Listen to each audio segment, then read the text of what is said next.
Hi, everyone. I'm super excited to have on the next speaker, Wesley Reece. She is an amazing success coach and she's one of my business buddies. I've had the pleasure of working with her in the past, and I know she is amazing. And the topic today, I think, is really important because I know a lot of HSPs have problems with charging their worth when it comes to pricing. So I'm really excited to dig into this topic with Wesley. I'm just going to do a quick brief bio for her. I'm going to glance down on my page. I'm old school. I'm reading my notes and then I'll get Wesley up. So, as I said, Wesley, she's an amazing success coach and a healer for midlife women in business. She's the creator of the Confidence Catalyst and the host of the Destined for More online show. Her mission is to transform the lives of women, empowering them to let go of the stories that hold themselves back, causing them to play it small, which relates to our topic today with pricing, and stepping into their greatness, unapologetically shining their light into this world. I love that she says that she's a corporate dropout turned faith-driven entrepreneur of 20 years. She's a wife of 19 years and she's a mom of two busy teenagers. So I just want to say hi, Wesley, welcome you to the stage. And yeah, just be great to know a little bit more about your journey as a HSP. And I know you're in business a long time. Do you want to tell us a little bit more about what you do? Absolutely. Thank you for the introduction, Jen, and it's awesome to be here. Um, a little bit more in depth about the journey is that, you don't know what you don't know. And I've always known something was different about me because I would pick up on things that no one else seemed to pick up on, whether it was in life, whether it was in business. And I didn't really know why. And so, journeying through the years of being in business for myself, it's been just about, well, a little over 20 years. And it it's been a journey really of self-discovery. And I really believe that business does show us what we need to work on. Also relationships. It's like those two tend to be the indicators for, our own personal growth journey. But as I began my coaching business specifically, which was about 6 or 7 years ago, I started to really get curious, why is it that I struggle with these certain things? And I've always known that I am an introvert with extrovert tendencies. But I had to be very careful about my energy in my previous business and my current business. So just so that I could show up for my clients and really serve them in a way that didn't zap everything from me. Now, did that happen? Yeah, it did happen. But I really had to be cognizant about that for myself and my business, because it would be like if I was pulling from that empty cup, then my family was like getting the leftovers. Um, Yeah. if you get what I'm saying, it was like, if I bent my own boundaries to please clients, then, it was like I was really just taking from myself, probably taking something from myself I didn't really have. And so in the journey of my business, I really had to understand, why is this affecting me the way that it is?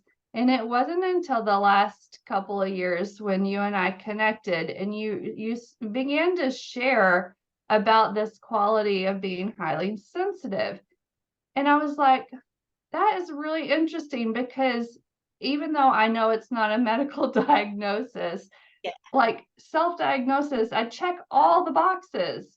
And it started to make sense as I started to really dive into myself and really understand why do I do what I do, so that I can be better, do better.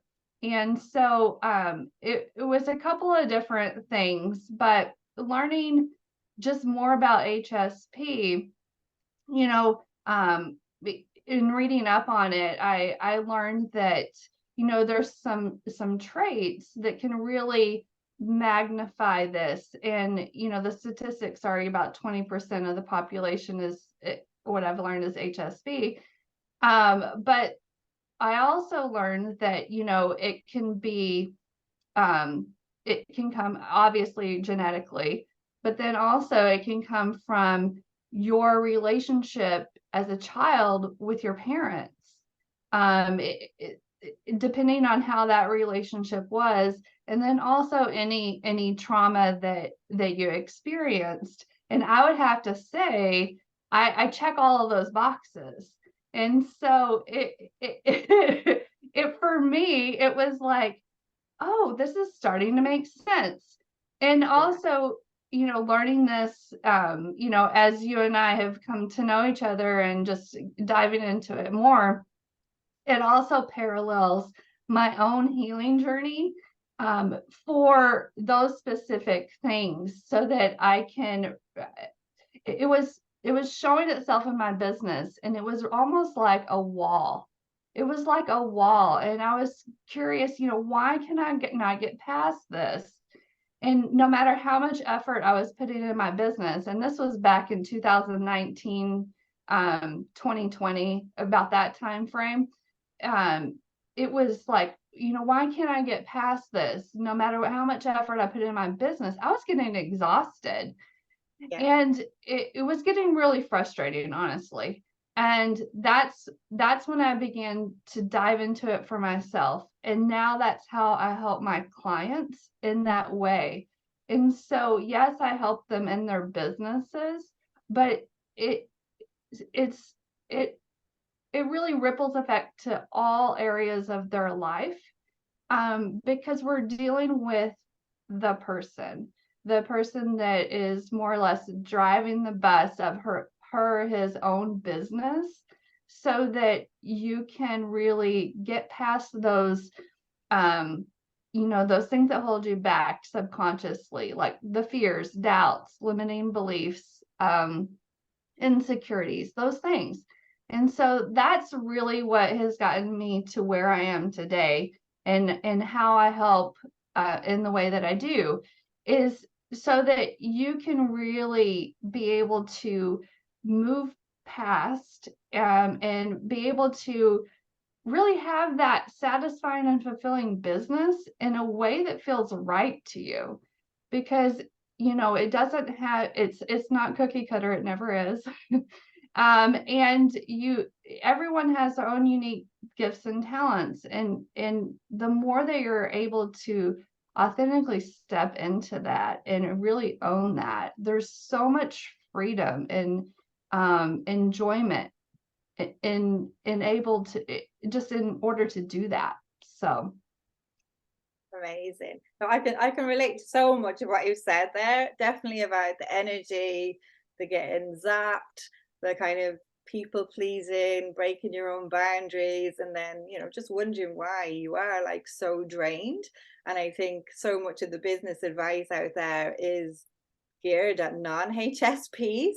And you talk about that wall and that block, and I've definitely had it. You kind of beat yourself up and go, but why can't I do the thing that they do? Or it feels a bit icky to me, or I just can't get over this block. So I love that you've had that journey, and now that you're helping people to just feel more aligned, and yeah, just do it in a way that feels good for them. Because I think if any other business owners are listening today, we'll all relate to that kind of like, why isn't it working for me? Like, it works for them. But I just think there's so many voices out there. Probably 90% of all business advice is not for HSPs, which is why it's so amazing to have someone like you on today who will just help people kind of see another way forward. So yeah, I love that.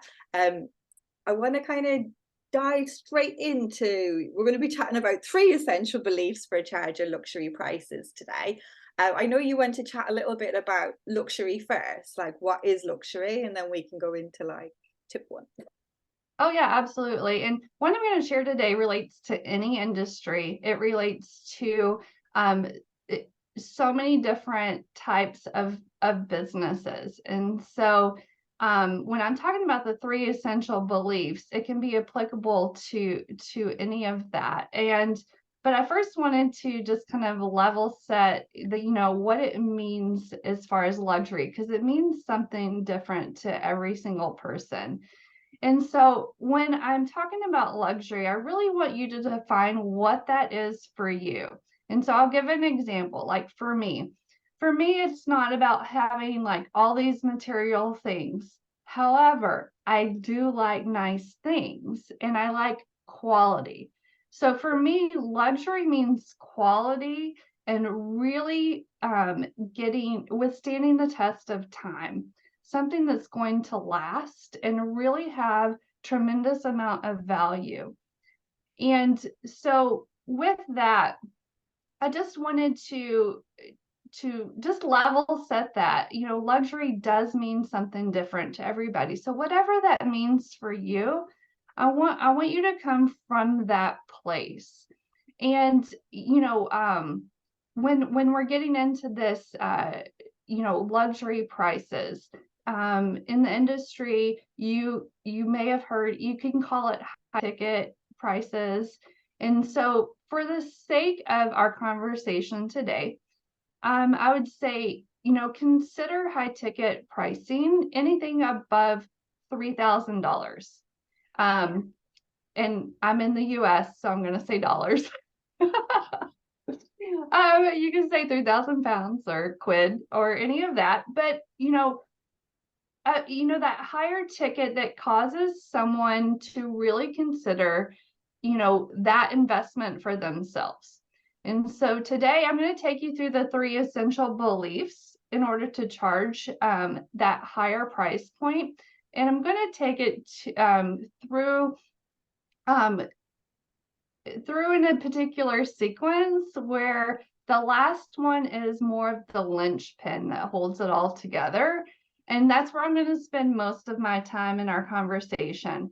But the first one we're going to talk about is really the obvious belief in what you have to offer, whether it's a product or a service.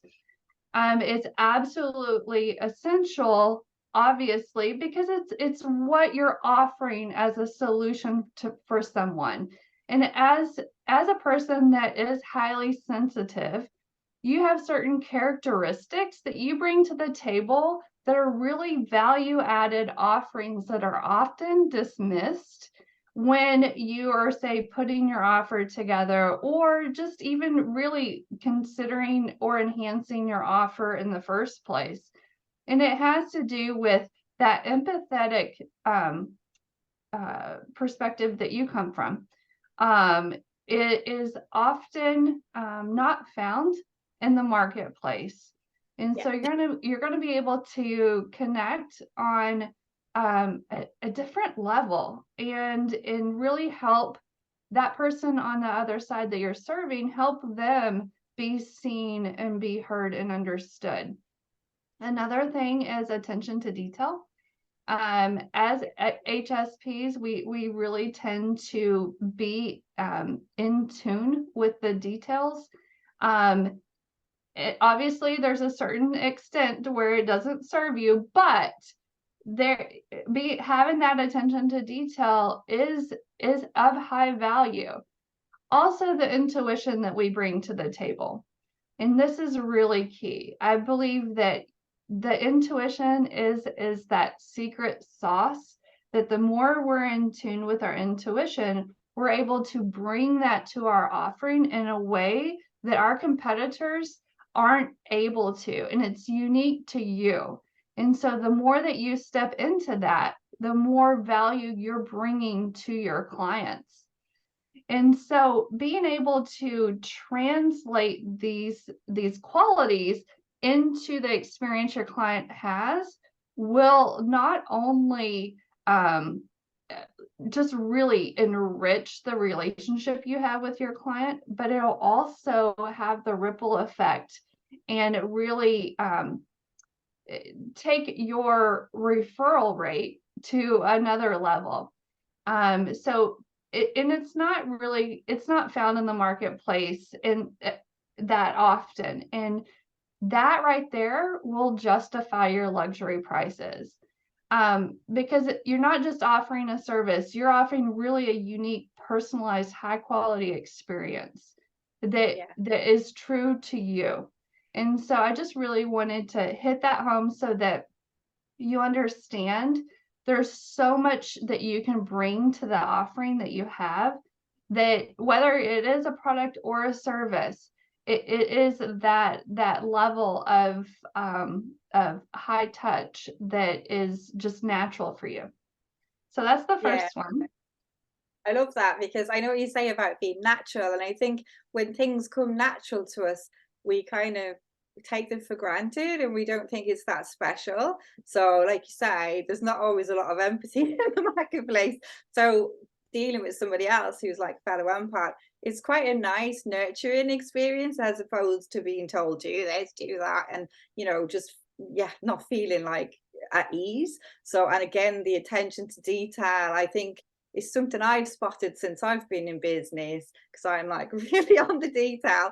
And yeah, I noticed a lot of people, make mistakes that, I would have kind of thought, oh, they didn't notice that, whereas I would just spot it straight away. And then, yeah, the intuition, like you said, I think sometimes we don't lean into our intuition and we don't listen to our gut, and it's always right. And yeah, I think sometimes we can take these things for granted and not think they are special or unique, and just it's just part of us, and or we think that everybody has it.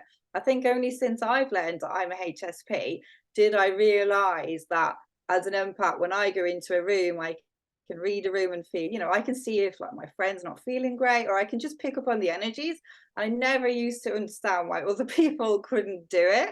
And I just thought, is there something wrong with them? Or do they not care? Or, or they just don't have a bigger heart or whatever. And then since learning about HSP, I'm like, oh God, it's really only empaths that can do that. So I definitely think it is a superpower, because then you can kind of read your client and work with your client, as opposed to just that, cookie clutter, cutter approach, like one size fits all, do this, do that, and this is the way you do it. So I love that you've said that, because I think, yeah, we can take these things for granted and not realize that they are special and they're actually special for our clients as well. Yeah, and there's one point you just brought up something, and I want to share this real quick. In the online space, when we're looking at the offer of what we're bringing, it's typical human behavior to get caught up in the noise of what you perceive as someone else is like really rocking it in their business, and they have this solid offer, and you're like, oh, whoa, you know, what am I missing here? What's going on with my offer? Why? And it's not that at all. It's really owning that value in those characteristics. And it's not, you're not comparing apples to apples in that situation. And so just coming back to yourself and really remembering that you bring something that your next competitor doesn't have. And so just really catching yourself in that comparison trap, so that you can really stand in this quality that you bring to the table. The next one has to do with belief in your ability.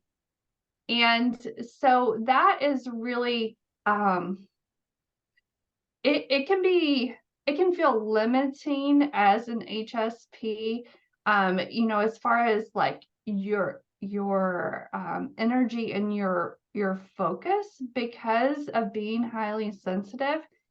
And so it can feel limiting, but if you're really able to take a step back and understand each interaction that you have is special and it's valuable, and being able to focus and understand each client at where they're at and how you can serve them, and guiding them to their goals, it really elevates your service level, because it is high touch. And so believing in that ability, it goes along with what you're offering, what we were just sharing. It's super rare, and it's not found everywhere, and it can command luxury pricing.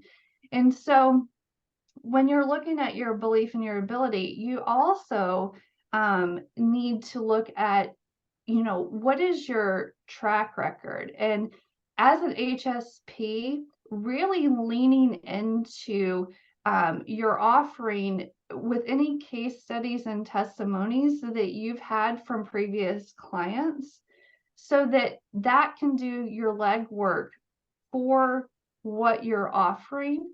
And it really helps your energy levels. And when you're stepping into this belief in your ability, say for some reason you get a little stagnant in where you're at in your business. Say, for example, your sales calls aren't going how you want, or you have a little hiccup when it comes to talking about your pricing in your sales call. Being able to understand and believe in your ability to ask and command that price goes into really that ownership of the qualities that you have as an HSP and the level of service that you're able to provide. And so, if you've had, say, as stagnant, maybe feeling a little stuck in your business, be conscious of that, because as an HSP, you're really susceptible to self-doubt when that happens, which affects your belief in your ability to really guide your clients to the outcome that you want. And here's another thing: boundaries. Boundaries tend to be really challenging for an HSP, and it's because of the empathy that we have for our clients and putting their needs above ours. And so when you have this, if you're not holding to your boundaries, then what can happen is you can get off kilter, and then you can feel a little stuck, and because your energy has been going all over the place, you can start to feel like you're not making progress, and that self-doubt can really start to embed itself in you. And it's important to really understand there's a few different ways that this can affect you. But if you let this go on, I just want to say, if you let this go, it can cause resentment in your business. And that is a detriment. And if you're not able to move past that in a swift motion, or have the support to really move past that, then over time you can really start to get frustrated, and your business can be more of a monster, or not. It can be something that you didn't intend to create. Yeah. And so I just want to share that, because as an HSP, that's real. Because it can lead into really doubting your ability and what you're doing, which leads into the linchpin of what holds it all together. And that has to do with belief in yourself. This is the foundation of all of it. And I think, it's pretty common knowledge. You have to believe in yourself in order to create what you want to create. However, there's these sneaky little ways that it shows up in our business, and sometimes we're not aware of it. And obviously, we're talking about charging luxury pricing today. But the piece that tends to really affect an HSP has to do with that self-value piece. whether it is, during our sales call, or it's when we're actually serving our client. Say in a sales call, it could be, for example, because of the empathy piece, you want to meet the needs of someone else. And if they come up with the objection, and, well, I can't afford that, that's not in my budget right now, you may find that you maybe underprice yourself in order to help them, because you know that you could really help them. And then as you're serving them, you may find that you're overgiving of your time because they're requiring more time. And it's from that caring place and that nurturing place that you want to help them, but then it comes at a sacrifice of yourself. And so another thing has to do with the self-criticism piece that affects our confidence, which really can show up in that your pricing of your services. It can show up when you go to ask for the commitment from your potential client on that sales call. And that energy that comes through in during those specific examples is felt by that person on the other side, and it can cause doubt in that person. And that's one of the reasons they will give you an objection. And so you're fearing rejection, and because of that, you're going to most likely get an objection on that sales call because you're not 100% certain of yourself, and that's going to translate. So if your conversion rates on your sales calls aren't where you want them, it may be one area to take a look. And so believing in your worth. And so, like I said in my story, HSPs tend to experience a particular type of relationship with their parents in the early years of their life. And then also traumatic experiences from the past can affect the story that you're living from, which totally gets into your belief in your worth, in your value, in that deservedness to ask and receive those luxury pricing for your services. And so being able to learn strategies and really understand that you can heal past these stories and these old limiting beliefs and insecurities, so that you can show up in your business from that empowered servant leadership space. And it's possible. And I just want everyone that's listening to this to know that it's possible for them. And that's what happened to me 4 years ago. When I had my block in my business, I didn't believe in the offer that I was offering. And that's when a colleague came alongside of me and really helped me heal past those things so that I could have the belief in myself that translated in all the other areas of my business.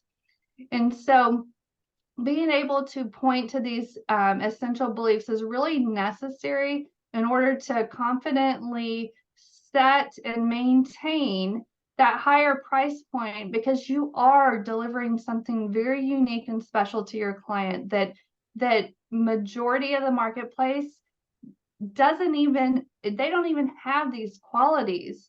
And you're going to be able to touch lives in ways that most aren't able to. So I just want you to stand in that truth and know that this is possible for you, and you've got everything you already need. So working on these 3 essential beliefs can be that next step to really take that leap in your business. I love it. I love it. So much good stuff there. So many golden nuggets. And I totally agree with it's that confidence in yourself. And I know that would have been my block in the past. And then, like you said, confidence in your offering. I know sometimes I have fallen out of love with certain things I've been offering. And then you stop kind of marketing it, so if whether it's conscious or subconsciously, and then you start to doubt yourself, and it's just that a case of like you've just fallen out of love with that particular service. Maybe you need to just refresh it, or maybe you're over that, you want to do something new. So I think, yeah, for HSPs, it literally is all about like being in love with who you are and being in love with your offering and going a lot deeper than a non-HSP would be. In business, they would just have their product or their service and they just go for it. They don't need to feel, I think, that love for it or feel like totally aligned, whereas we do. So I think if anyone's listening today and they're thinking, oh, why am I like not pushing things so much? I would say, yeah, go back and like ask yourself, do you really love that particular offering? Or are you doing it from a place of should? I know I used to be like, oh, well, I should really be doing this because everybody is doing this in my space. And then it was like, well, actually, I don't want to. I don't really like that. So, for example, a lot of other LinkedIn trainers will do a lot of like big group programs. And it doesn't really float my boat. I'm more about one-to-one. What I was kind of pushing myself to, oh, I must launch this group program, I must do this thing. And then it was like, no. So I think, yeah, I love what you said, and about having that confidence in yourself as well. I know what you were chatting about, the testimonials and the case studies. And I know I had a real block with this at the start. I felt really shy about asking clients for a testimonial, even though they did all be like, oh, this is amazing, thank you so much. I just felt really shy, and I don't know what got me over it, but something did. And then I started asking for them the whole time. And I think once you start, it's like anything, it just becomes a habit now. And then I had another block of, I'd get the testimonial and then I'd be shy to ask for a referral, even though they've given me a glowing testimonial. I was like, oh, I don't want to bother them to ask, do they know someone?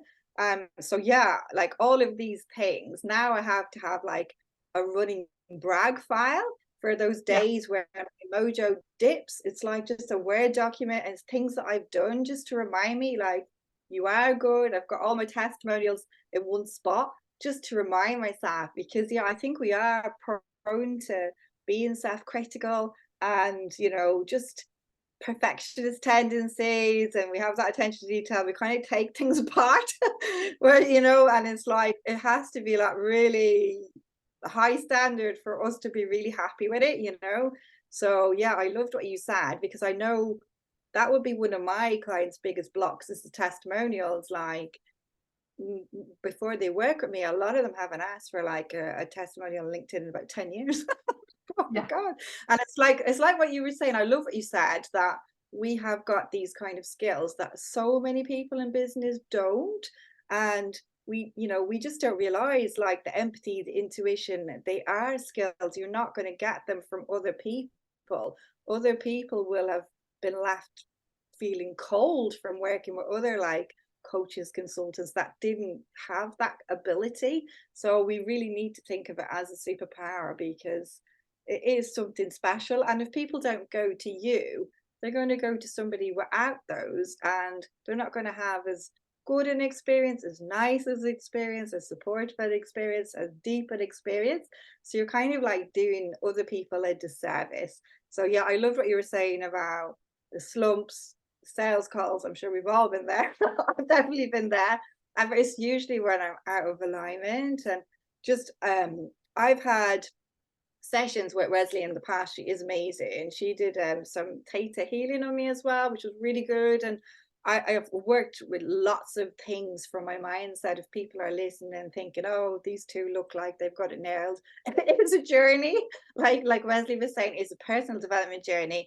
I've even had hypnosis to kind of rewire my brain for pricing and charging a fair price, because I kind of took things for granted of, oh, it's easy for me, I'm not going to price that too high because that's not worth that much. But as Wesley has said, the empathy and the intuition, not everybody has it, and it's not easy for other people. So yeah, you've given so much great advice in this talk. I would urge everyone to look at these talks back as well, and because there'll be one thing that you may not realize that is the block for you, and once you fix it, then you're good to go. So thank you. That's all amazing advice, Wesley. I was going to say, so people want to get in touch with you after today.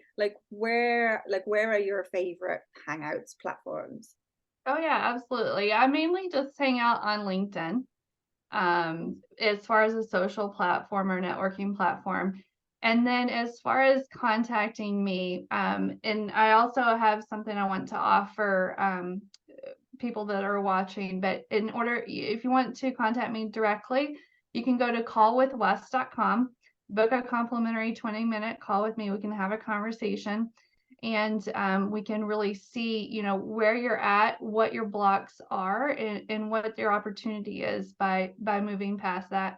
And then the offering that I want to share with everyone today, I do a lot with money mindset, and it goes way beyond just mindset. All the work that I do goes beyond mindset, and what we do is we look at your relationship with money and how it's showing up in your pricing, and come from that place of really knowing what your money personality is, and being able to heal the pieces that need to be healed, so that you've got a healthy relationship with money, so that you can make more, keep more, give more to the what matters most to you.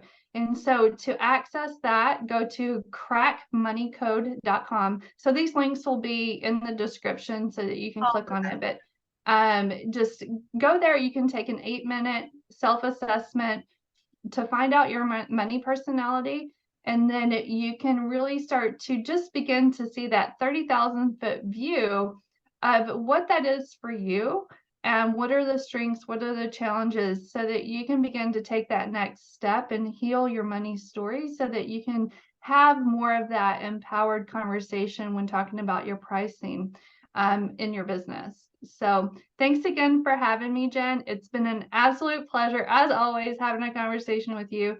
And so I really just appreciate the opportunity. Oh, thank you. And yeah, everybody do check the links below.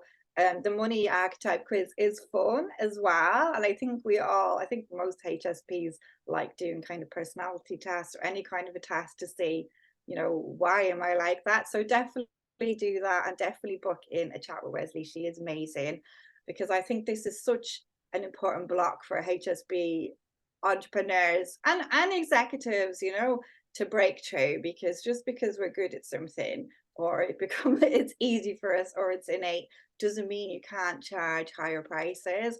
And I know in the past, like, I've massively discounted, and I'm sure Wesley can relate that, actually when people do pay a higher price, they are more likely to take action, as opposed to, if you give somebody something for, free or very low cost, people are like, it can't be that good, or I won't take the action, I didn't spend much. So you're actually sometimes doing people a disservice by not charging a good price. And I'm sure, like, all HSPs that I've ever met have a lot of integrity, and you wouldn't charge something if you didn't truly believe in the results, or that there's going to be some kind of ROI. So if you are a good person, and I know you all are, we are the best people. So yeah, I think so much good advice today in this talk, Wes. So thank you so much. And yeah, definitely everybody check out all the links below. Connect with Wes on LinkedIn. It's quite funny because I think any of the speakers I've spoken to or heard so far are tending to like just their website or one platform. So that's quite interesting. We're kind of avoiding all the noise. We're not everywhere, which is really interesting. But yeah, thank you, Wesley. You're amazing. And thank you, everybody else, for listening. And we will see you in the next session. Thank Thank you. you. Bye.